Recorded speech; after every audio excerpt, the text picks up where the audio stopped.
Айгүл ауылға демалысқа алғаш рет 10 жылдан кейін оралды. Қаланың ушуынан, жұмыстың тығыздығынан шаршаған ол, ата-әжесінің бос қалған үйінде бір апта тынығуды шешті.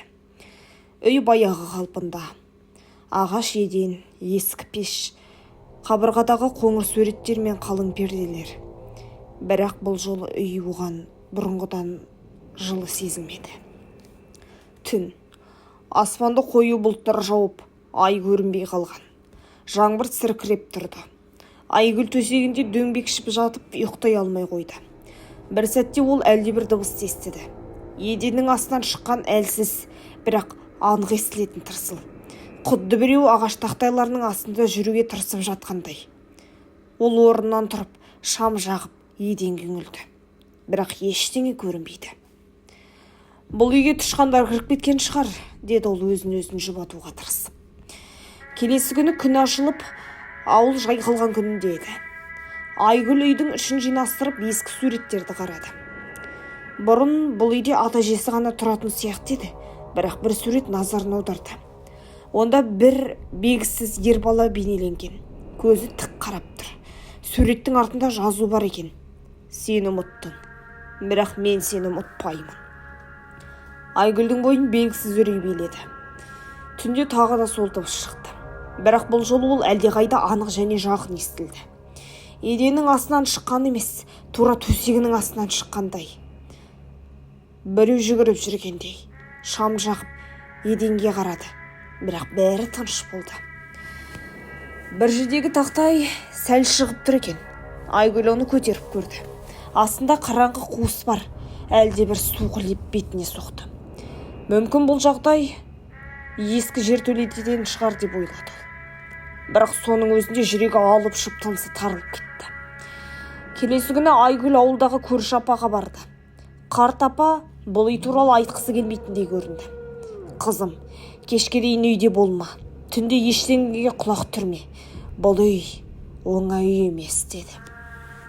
Неге? Бұрыннан бәрі жақсы еді ғой. Сен кішкентай кезіңде бір бала болды. Ол көршіңнің баласы еді. Саған үнемі еріп жүретін. Бір күн ол жоғалып кетті. Сол күннен кейін сен де қалаға көшіп кетіп едіңдер. Ол бала ешқашан табылған жоқ. Айгүлдің денесі мұздап кетті. Сол түні ол ұйықтауға тырысты, бірақ дыбыстар қайта бастала берді. Бұл жолы тек тырсыл емес, айқын жылаған дауыс естілді. Әлдегім аш деп сыбырлап жатқандай, мені шығар деп өтінді. Айгүл орнынан тұрып, әлгі шығып тұрған тақтайды тағы ашты. Қуыс терең екен. Ол шамалып төмен түсуге бекінді. Жүрегі атыша толып, аяғы дірілдеп тұрғанмен, бір белгісіз күш оны тартып тұрғандай. Жертөле бұрын байқалмағандай үлкен, іші суық, ылғал. Қабырғаларда балалар салған суреттер. Бір суретте Айгүлдің бейнесі салынған, қасында сол ер бала болатын. Бетінде күлкі, бірақ көздері қара болатын.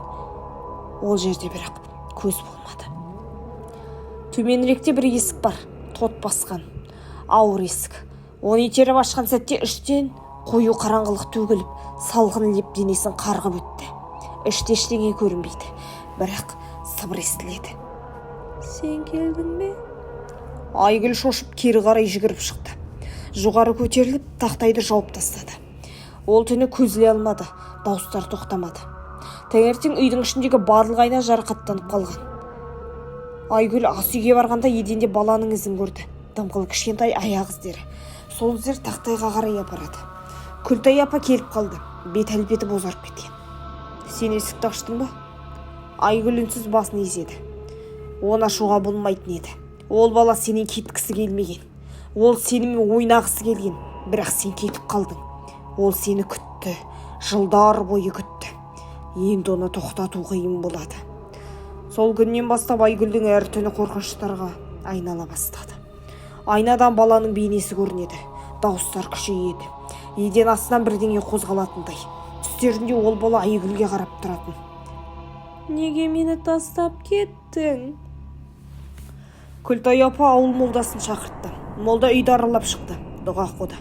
Бірақ соңында бұл бала жай ғана елес емес. Бұл кек. Оның тек өзі қалаған кезде ғана тоқтатуға болады. сен онымен бетте бет келуің керек деді. Айгүл бір түнде шешім қабылдады. Ол қайтадан тақтайды ашып жертөлеге түсті.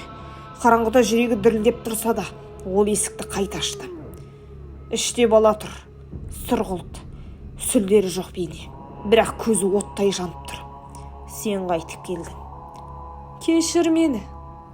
Енді ешқайда кетпейсің. Кенет жер шайқалып кеткендей болды. Қараңғы жалмап келе жатты.